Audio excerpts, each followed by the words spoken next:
duduk. Ya, shalom. Ya, puji nama Tuhan jikalau dari Rabu lalu ya kita sudah memasuki akan seri yang baru, yakni seri karakter tentang kasih Allah. Ada yang ingat minggu lalu Evangelis Nathaniel itu menyampaikan karakter yang pertama tentang kasih Allah yang bagaimana? Hah? Yang mana? Iya, tentang kasih Allah yang tidak bersyarat. Gitu ya. Nah, hari ini kita masuk tentang tema kasih yang kekal dan terambil dari Yeremia 31 ayat 3, satu ayat saja. Tapi nanti di dalam pembahasan saya akan menyinggung beberapa ayat di dalam kitab Yeremia dari konteks yang ada ya. Kita baca satu ayat yang pendek ini bersama-sama. Yeremia 31 ayat 3. Oke. 2, 3. Aku mengasihi engkau dengan kasih yang kekal, sebab itu aku melanjutkan kasih setiaku kepadamu. Sekali lagi, aku mengasihi engkau dengan kasih yang kekal, sebab itu aku melanjutkan kasih setiaku kepadamu. Ya. Seorang konselor pernikahan yakni Dr. Gary Chapman gitu ya. Dia menulis beberapa buku tentang relasi suami istri. Setiap dia tulis itu menjadi bestseller. Nah, dia itu mempopulerkan tentang 5 bahasa kasih. Ya, Bapak Ibu kalau yang tahu. Jadi kasih itu bisa diungkapkan lewat verbal, kata-kata. Bisa juga untuk berhubungan dengan waktu yang berkualitas ya. Ada orang yang bahasa kasihnya itu dengan pemberian, dengan hadiah, kemudian dengan sentuhan dan juga melayani, tindakan pelayanan gitu ya. Apalagi kita yang sudah berkeluarga, kita harus tahu tuh gitu ya. Suami bahasa kasihnya ke istri, istri itu apa? Kemudian istri ke suami tahu istrinya tahu bahwa bahasa kasih suaminya itu apa. Gitu ya. Kemudian punya anak-anak juga harus tahu. Jadi kalau sampai saat ini nggak tahu, cari tahu gitu ya. Nah, dari 5 bahasa kasih ini kemudian muncul pertanyaan pada saat saya mempersiapkan firman Tuhan ini. Bagaimana dengan hajaran? Bagaimana dengan pukulan? Apakah bisa masuk sebagai salah satu bahasa kasih? Di dalam relasi orang tua dengan anak, apakah bisa kita menghajar anak? Apakah bisa kita memukul anak? Dan apakah itu juga sebagai salah satu bahasa kasih? Nah, Alkitab itu mengatakan iya Bapak Ibu. Nah, ada banyak ayat-ayat gitu ya. Tapi saya hanya cuplikan beberapa saja. Baik di dalam Mazmur 118 ayat 18. Kemudian Amsal 19 ayat 18 itu bicara tentang Tuhan itu menghajar umat yang dikasihi. Bahkan di dalam kitab Yeremia kata hajar yang dipakai itu muncul 13 kali di dalam kitab Yeremia, saudara. Jadi Tuhan menghajar, Tuhan memberikan hajaran, umat itu nggak menerima hajaran, umat itu nggak mengerti hajaran, itu ditulis berulang-ulang 13 kali di dalam kitab Yeremia. Termasuk juga kitab penutup yang bicara tentang hajaran yang terkenal yakni dalam Ibrani 12 ayat yang ke-6. Nah, kita lihat salah satu di dalam kitab Yeremia, saudara. Di dalam Yeremia 30 ayat 14 dikatakan seperti ini, satu pasal sebelum pasal 31. Semua kekasihmu, maksudnya apa? Orang-orang yang selama ini quote and quote kamu anggap itu sebagai penolongmu, yang menolongmu itu melupakan engkau. Mereka tidak menanyakan engkau lagi, ditujukan kepada Israel Selatan khususnya Yehuda. Sungguh aku kata Tuhan telah memukul engkau dengan pukulan musuh. Dengan hajaran yang bengis, karena apa dikatakan, saya bold di situ. Kesalahanmu banyak, dosamu apa?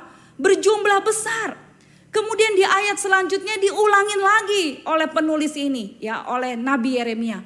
Mengapa engkau berteriak-teriak karena penyakitmu? Karena kepedihanmu sangat payah, karena kesalahanmu banyak, dosamu berjumlah besar. Maka dikatakan apa? Aku telah melakukan semuanya ini kepadamu. Melakukan apa? Kembali kepada ayat 14. Karena dosamu banyak, kesalahanmu banyak banget. Itulah sebabnya aku lakukan hajaran dan pukulan. Kemudian ayat yang terkenal yang tadi saya singgung saudara. Di dalam Ibrani 12 ayat 6. Dikatakan karena Tuhan menghajar siapa? Orang yang dikasihinya. Nah lihat ini ya. Jadi salah satu bahasa kasih di dalam Alkitab yang Tuhan berikan itu lewat apa? Hajaran, pukulan. Makanya Amsal itu selalu mau bilang apa? Kepada anakmu hajarlah hajarlah anakmu untuk mereka apa? Punya harapan. Tapi jangan pernah engkau menginginkan kematiannya. Saudara, tentu hajaran ini bukan berarti hajar dimanapun yang dia suka, bagian tubuh dimanapun yang dia suka. Di dalam parenting itu dikenakan kepada bagian-bagian tubuh yang kira-kira tidak melukai ya, seperti gambar ini salah satunya. Ya, itulah relasi gambaran Tuhan dengan orang yang dikasihinya. Jadi waktu Tuhan melakukan hajaran bahkan dikatakan menyesah, memukul, menyiksa orang yang diakuinya sebagai anak. Jadi Bapak Ibu di dalam perjalanan kehidupan kita, kalau Tuhan izinkan pergumulan demi pergumulan gitu ya, bukan berarti Tuhan gak sayang sama kita. Tapi bisa jadi pergumulan demi pergumulan itu adalah cara Tuhan mendidik, menghajar, membentuk kita apa? Orang yang dikasihinya dan dianggap sebagai anak. Karena gak mungkin orang yang gak kenal sama kita, yang relasinya dekat mau hajar pukul kita, betul gak? Pasti orang yang berani menghajar, memukul itu apa? Karena relasinya itu dekat dengan kita. Tapi keseringan kita menganggap, oh kalau kita ada pergumulan, kita bangkrut dan lain sebagainya, kita penyakit yang ini belum sembuh, penyakit yang lain. Anak-anak kita kocar-kacir padahal belum tentu itu karena mereka, bisa jadi karena kita. Kemudian kita cepat-cepat menyalahkan Tuhan, Tuhan gak sayang sama saya. Saudara, dalam 29 pertama dari kitab Yeremia, dari pasal 1 sampai pasal 29. Nabi Yeremia itu dipanggil Tuhan untuk apa? Ngingetin terus. Memberikan peringatan pada bangsa Yehuda. Ini loh, kamu itu udah meninggalkan Tuhan. Bahkan dikatakan di dalam pasal yang pertama dan pasal yang kedua. Di antara kamu gak ada lagi yang cari Tuhan. Bahkan para nabi, para imam udah gak lagi memberitakan tentang Tuhan. Terus sudah lihat ini ya. Dan dikatakan kamu itu kelakuannya persis kayak nenek moyangmu. Nenek moyangmu sudah melakukan dosa, itu bukan jadi contoh buatmu. Malah kamu ulangi lagi. Makanya Yeremia bilang 1 kali berbuat jahat, 2 kali berbuat jahat. Saudara. Jadi kita lihat di sini sehingga Nabi Yeremia diutus Tuhan. Bahwa mereka akan dibuang ke Babel dan dibuang selama 70 tahun. Tapi kita melihat perubahannya saudara di 2 pasal berikutnya, pasal 30 dan 31. Tuhan yang memberikan akan penghukuman kepada bangsa Yehuda untuk dibuang ke Babel karena dosa, ketidaktaatan dan ketidaksetiaan mereka. Tuhan yang sama juga melalui nabi yang sama Yeremia. Menyampaikan apa? Menyampaikan akan kata-kata penghiburan, kata-kata pengharapan. Semangat bahwa mereka akan dipulihkan oleh Tuhan. Saudara lihat ini ya. Jadi kita melihat di sini bangsa Israel, khususnya Yehuda Israel Selatan. Dicatat 11 kali di dalam kitab Yeremia itu apa? Murtad. Jadi lihat ini ya. Kata hajaran itu di LAI kitab Yeremia muncul 13 kali. Kemudian dihubungkan dengan apa? Israel yang murtad muncul 11 kali saudara. Saudara, kalau anak kita itu gak dengaran kita 1 kali mungkin kita masih bisa kasih apa? Pengampunan, betul ya. 2 kali masih bisa. Tapi kalau sudah berkali-kali diingatkan dengan dosa yang sama, dengan pelanggaran yang sama, tentu sebagai orang yang mengasihi anak kita, tentu kita gak mau mereka begitu terus, benar gak? Nah sama saudara, Israel murtad bukan 1 kali, bukan 2 kali, tetapi terus menerus. Bahkan pada saat saya baca di pasalnya yang kelima, saudara perhatikan ini ya. Di dalam pasal yang kelima dikatakan, ya Tuhan, tidakkah matamu terarah kepada kebenaran? Nah lihat ini Yeremia beritakan. Engkau memukul mereka, tetapi apa responnya? Mereka gak kesakitan. Luar biasa ya. Engkau meremukkan mereka, tetapi mereka tidak mau menerima apa? Hajaran. Mereka mengeraskan kepalanya lebih daripada batu. Dan mereka tidak mau bertobat. Saudara lihat ini ya. Jadi luar biasa. Jadi kalau kita bacanya sepenggal-sepenggal, kok Tuhan kejam banget ya. Tuhan sadis banget. Hajar berkali-kali. Tetapi kita lihat di sini, mereka dihajar pun gak ngerti-ngerti. Bahkan dikatakan apa? Gak rasa sakit. Itu berarti apa? Bebal banget. Dikatakan mereka keras kepala lebih daripada batu dan mereka gak mau bertobat. Inilah saudara dampak daripada atau akibat daripada kejatuhan manusia di dalam dosa. Ingat peristiwa Adam dan Hawa, saudara. Mereka melakukan apa yang Tuhan larang.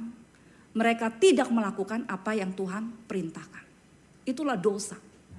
Dan pada saat dosa ini masuk ke Taman Eden, saudara, itulah timbul akan segala macam akibat dosa yang kita lihat sampai sekarang, saudara. Makanya gak heran kalau kita baca berita dan nonton di televisi, lebih banyak berita yang bad news atau good news? Bad news. Ya, mulai dari perang, ya, mulai dari tindakan kejahatan yang lain, saudara. Semuanya bicara tentang apa? Tentang akibat daripada dosa.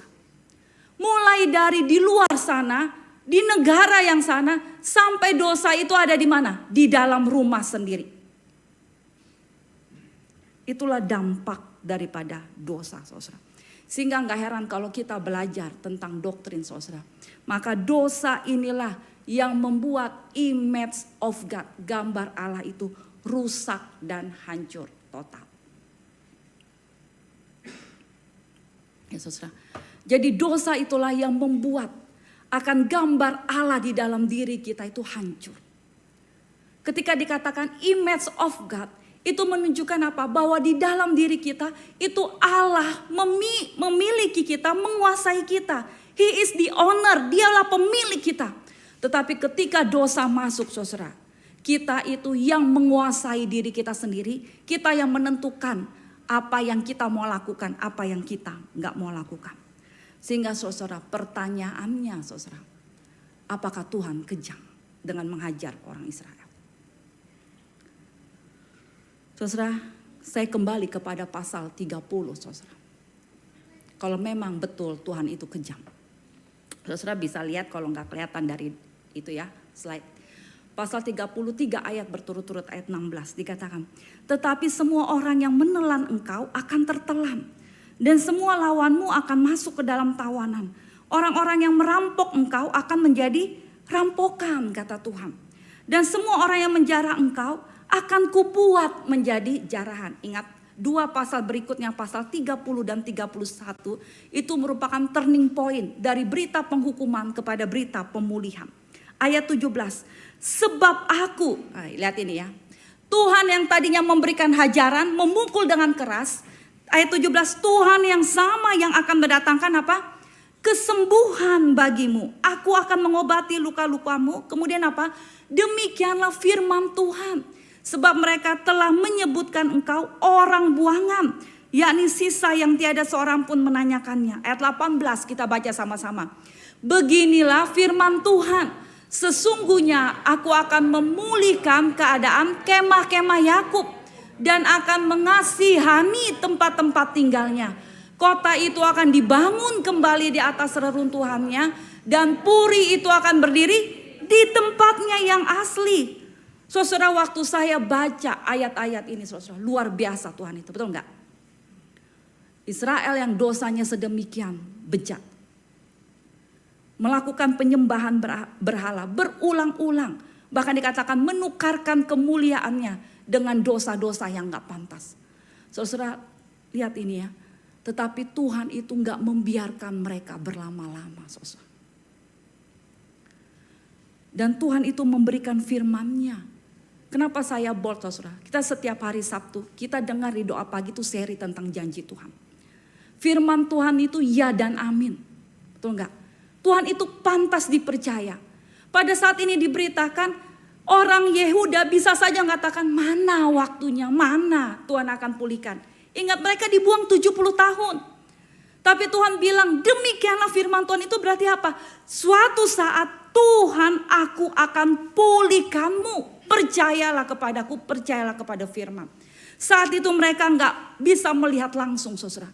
Tapi betul 70 tahun kemudian Tuhan bawa pulang mereka dari pembuangan di Babel. Dan di ayat yang ketiga dikatakan waktunya akan datang. Luar biasa ya. Dan kalau Bapak Ibu nanti punya waktu di rumah daripada nonton gitu ya. Nah di pasal yang ke-31 itu berulang-ulang dikatakan. Beginilah firman Tuhan, beginilah firman Tuhan. Yang menunjukkan apa? Di pasal 30 dan 31 Tuhan itu akan memberikan waktu yang tepat. Di mana dia akan melakukan pemulihan bagi umat kesayangannya. Sekarang saudara.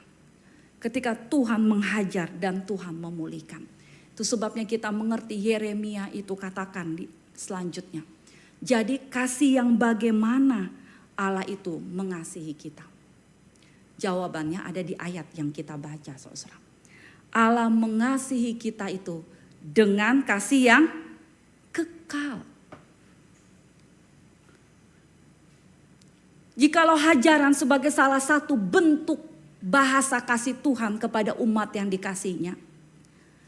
Tapi kasih itu bukan kasih yang sementara. Bukan kasih yang sama dengan yang orang-orang dunia itu berikan saudara. Bahkan orang yang terdekat dengan kita. Tapi kasih di situ yang Tuhan berikan kepada saudara dengan saya. Meskipun lewat hajaran, pukulan, pembentukan saudara. Itulah kasih yang kekal. Apa maksudnya saudara? Yang pertama. Tidak ada satupun yang pernah kita lakukan atau yang akan kita lakukan, ingat ini ya, yang bisa membuat Allah itu berhenti mengasihi saudara dengan saya. Bukan karena dosa yang kita lakukan atau bukan sebaliknya karena kebaikan yang kita lakukan kemarin ataupun yang akan datang atau mungkin yang sedang kita lakukan itu membuat Allah berhenti mengasihi kita. Enggak saudara. Apapun yang kita lakukan tidak bisa membuat itu Allah berhenti mengasihi kita. Luar biasa saudara. Kemudian yang kedua, apa maksudnya kasih yang kekal? Saudara, kasih Allah bukan tergantung dengan apa? Situasi dan kondisi kita. Kalau kasih kita kepada Tuhan lagi menggebu-gebu, lagi semangat-semangatnya ibadah, lagi semangat-semangatnya gak bolong saat teduh, lagi semangat-semangatnya melayani Tuhan, lagi semangat-semangatnya mencari jiwa saudara. Atau mungkin sebaliknya, lagi enggan ke gereja, lagi gak suka untuk masuk ke persekutuan, lagi bolong-bolong saat teduh, gak bergairah melayani Tuhan. Apapun kondisi kita saudara, tidak membuat kasih Tuhan itu juga berubah kepada kita. Oleh karena kasih Tuhan itu kekal adanya selama-lamanya. Dan yang ketiga saudara, jelas bicara tentang kekal itu bicara waktu. Kasih Tuhan itu tidak dibatasi oleh waktu.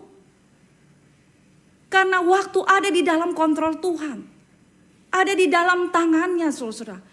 Dialah pemilik waktu itu, dialah yang menguasai waktu, bukan dia dikuasai oleh waktu.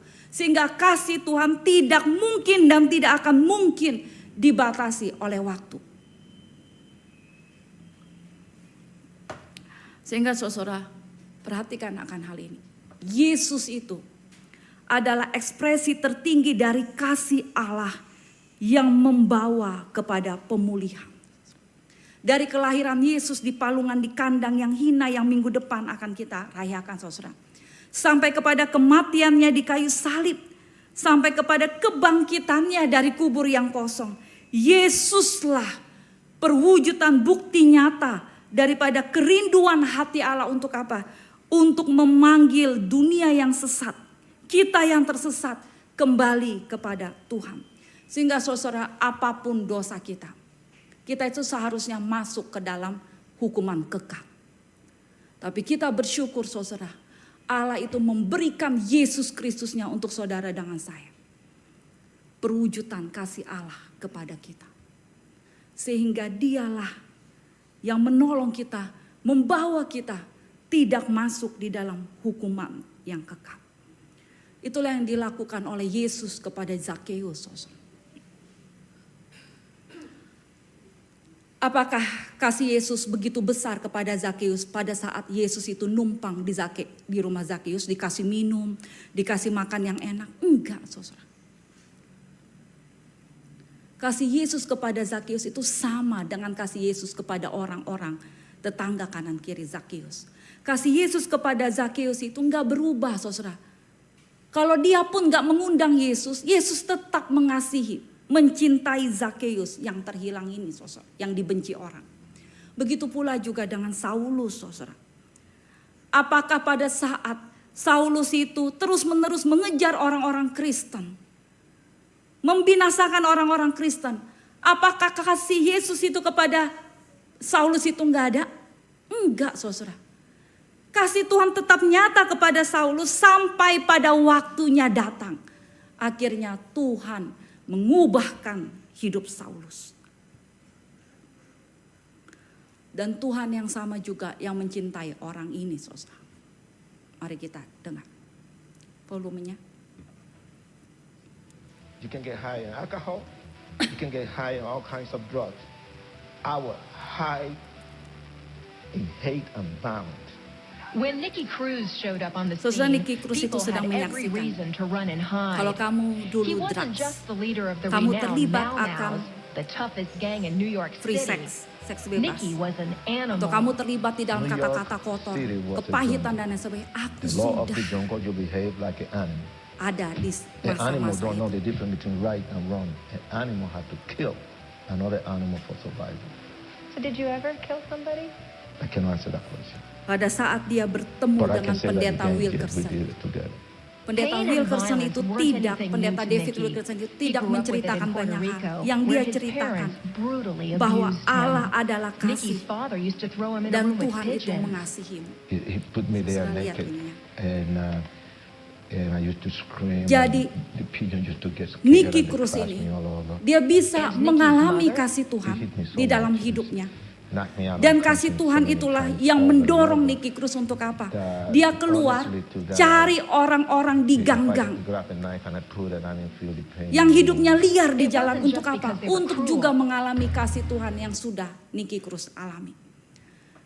Saudara, sehingga dia menulis bukunya Dari Geng kepada Tuhan, From Gangs to God. Saudara, saya tidak tahu di antara kita, apakah kita sungguh-sungguh ingat cinta kita yang mula-mula kepada Tuhan, ataukah kita seperti akan bangsa Israel di dalam Yeremia pasal yang kedua, dikatakan di situ bahwa aku ingat loh kepada kasihmu pada masa mudamu. Tapi dulu masa mudamu, waktu masih jadi pengantin, itu gambaran. Pada saat kamu dibebaskan dari tanah Mesir, oh kamu begitu mencintaiku. Tapi lama-lama cintamu luntur dan kau alihkan kepada Allah-Allah lain.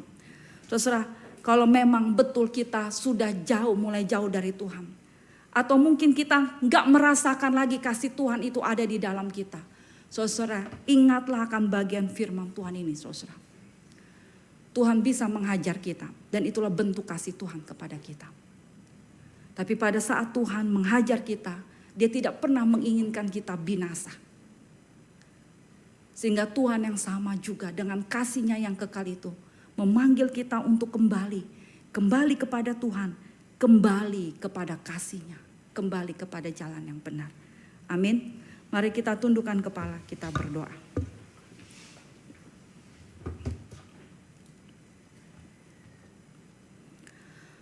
Tuhan, kami sungguh bersyukur untuk firman-Mu.